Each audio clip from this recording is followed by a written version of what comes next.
Agora, senador, e essa história da nova demarcação, tomada de propriedade, vale lembrar o seguinte, a exemplo do que acontece em Rondônia, nós temos hoje proprietários que tinham título, posse, escritura, desde 1982, a propriedade está sendo tomada, né, os animais estão sendo levados e nem sequer falam em indenização, absoluto desrespeito, um crime que estão fazendo com estes que foram convidados, né, para povoar, para produzir na Amazônia, e estão sendo tratados dessa forma. E ninguém trata desse assunto, motivo pelo qual o estado de Rondônia se rebela, tem manifestação hoje em Rondônia e certamente deve ganhar outros estados da Amazônia, não é? Bom, primeiro, vamos lá. Em primeiro lugar, na minha opinião, é assim.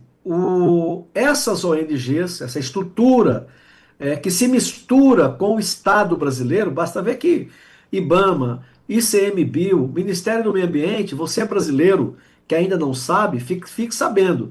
Essa estrutura do Estado brasileiro não nos pertence. Ali há uma relação, no mínimo, promíscua. Eu poderia dizer que é uma relação criminosa, mas vou me ater a dizer, a afirmar que é uma relação promíscua, porque pessoas constroem ONGs, saem das ONGs, vão para o Estado brasileiro, nesses órgãos que eu acabei de citar, IBAMA, Ministério do Meio Ambiente, ICMBio, lá eles ajudam a esvaziar as funções do Estado, transferindo para as ONGs, e daqui a pouco eles saem do Estado e voltam para as ONGs. Uma relação, chegou ao ponto, isso na CPI das ONGs, ficou claro, uma delas lá do Amazonas, ela foi parte do governo estadual, ajudou a criar uma ONG, transferiram com a influência do governo do estado e parte do recurso do próprio governo, 30 milhões de reais para a ONG, e depois o secretário de Meio Ambiente sai do governo e vai dirigir essa ONG. Então, essa relação promíscua foi tomando soberania sobre a Amazônia e criando leis de cima para baixo. Portanto, eu, Márcio Bittar, sou contra essas leis. Quando leis proíbem seres humanos, milhões deles na Amazônia, de sobreviver, de ter a sua sobrevivência garantida com o suor do seu rosto, o que está errado é a lei. Então, ela tem que ser mudada. Pois bem, agora, além disso, que para mim é o principal, mas além disso tem o que você mencionou. E isso é na Amazônia inteira. No caso do Acre, por exemplo, a tal da reserva Chico Mendes. Bom, primeiro, ela foi criada, e todos nós a criamos sabemos disso, ela foi criada num limite muito maior do que era um antigo seringal. E ao ser criada num território maior do que era o antigo seringal, ela invadiu uma área imensa de uma terra plana, levemente ondulada, uma terra boa, que está na margem da BR-317, portanto, no caso da Amazônia, você tem uma área que é perto de uma estrada asfaltada, é muito raro, porque nós temos a menor malha viária do Brasil. E aí transformou estes produtores que estavam lá há décadas, isso é apenas um exemplo que se repetiu e se repete na Amazônia inteira, em invasores. Eles não aceitam isso. Como é que um sujeito que viu o avô, o pai, a mãe, naquela área, naquela região, ele vai aceitar que de uma hora para outra ele passou a ser invasor? E além disso, essas pessoas não recebem indenização do Estado, como que está acontecendo agora. Eles estão na Amazônia inteira tomando o gado das pessoas, abatem esse gado, arrebentam com a propriedade, destroem currais, destroem casas, algemam homens de mãos calejadas. Essa estrutura do Estado, nós nos sentimos humilhados, porque essa estrutura do Estado, ela só aparece na Amazônia brasileira quando é para algemar homens de mão calejada, que ganham o sustento da sua vida e da sua família numa vida dura na área rural, com muita dificuldade. A área rural na Amazônia é longe não tem ramal que funcione. Para você abastecer uma escola é dificílimo, para você abastecer um posto de saúde é dificílimo. A maior parte não tem acesso, ou pelo menos durante o ano inteiro, poucos meses do ano, um ramal dá acesso. E esse tipo de homem, que apesar de tudo isso, sobrevive, mantém sua família com o suor do seu rosto, ser algemado com o ICMBio levando Polícia Federal, Ministério Público, Exército Brasileiro, Força Nacional, Polícia Militar. Nós, amazônicas, nunca vemos essa estrutura do Estado para combater as facções criminosas.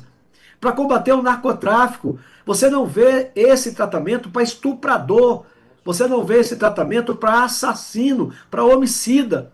Então, essas pessoas, elas estão sendo expulsas, elas estão sendo humilhadas e quem está errado não são quem está errado é o Estado brasileiro. Caso como o de Rondônia que você citou, existe em toda a Amazônia brasileira pessoas que já estavam lá, que moravam na região e que foram transformadas de uma hora para outra em invasores pelo Estado brasileiro. E outra coisa, Pitólia, vamos lá, nenhum lugar do planeta tem as leis que nós temos. Pelo amor de Deus, isso tem que mudar.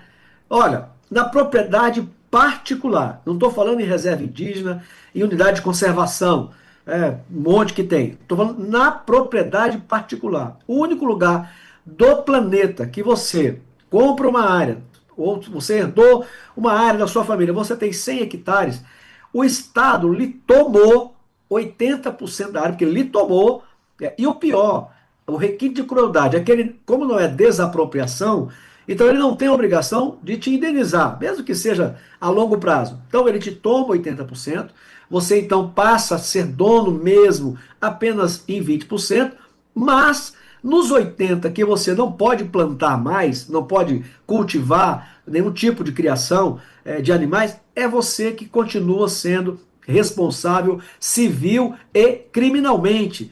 Você que tem que cuidar dos 80% que já não é mais seu, mas que você paga por isso, inclusive criminalmente. E mais ainda, por isso que eu afirmo que na área rural brasileira, e particularmente na Amazônia, o regime já é comunista.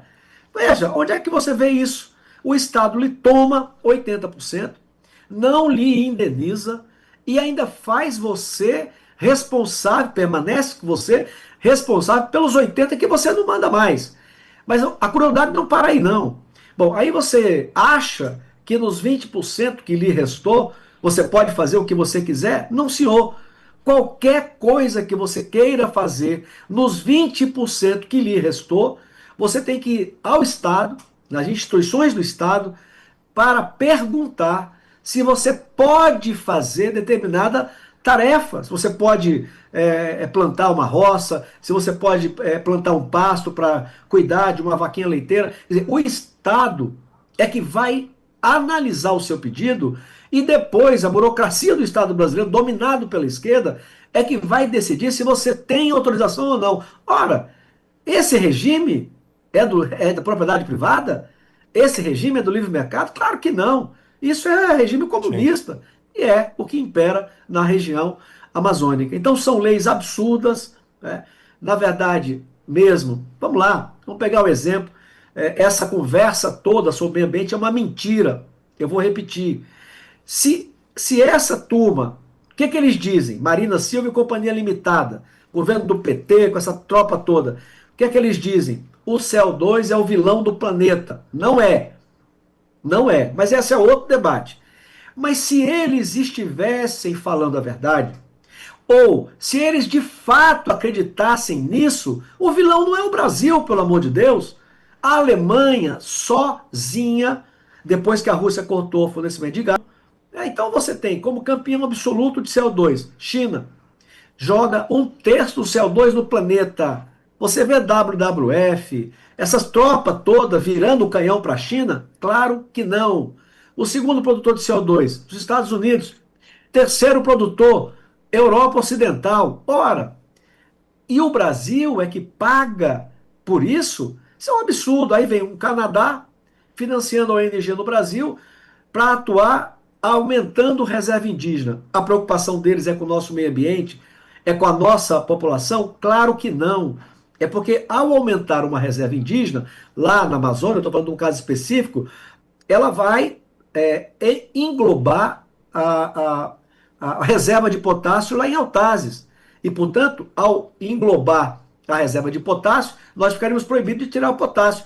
Qual que é o interesse do Canadá? É simples assim, é que eles vendem potássio para o Brasil.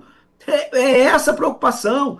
Quando este mau elemento, que eu tenho a maior antipatia por ele, esse tal de Macron, depois de bater a porta na Europa por acordo do Mercosul, porque foi ele que bateu a porta na cara do Lula, que não tem vergonha, e aí continuam com amizadezinha com alguém que não faz nada a favor do Brasil, ao contrário.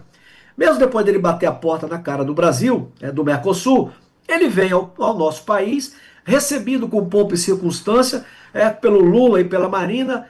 Qual era o objetivo do Macron, rapaz? Está preocupado com nenhum de nós. Ele foi lá para o interior da Amazônia, dar uma sobrevida para o Raoni, lembram do Raoni? Dar uma sobrevida para o Raoni, para numa reunião, claro, o presidente da França, dentro da floresta amazônica, claro que isso é notícia nacional e internacional, para o índio Raoni entregar um documento, e é isso que interessava, ele veio para isso, e o Raoni entrega um documento para a Marina e para o Lula, dizendo em nome da comunidade indígena, que é uma mentira, que eles não falam em nome da maior parte dos índios, mas ele entrega um documento dizendo o quê?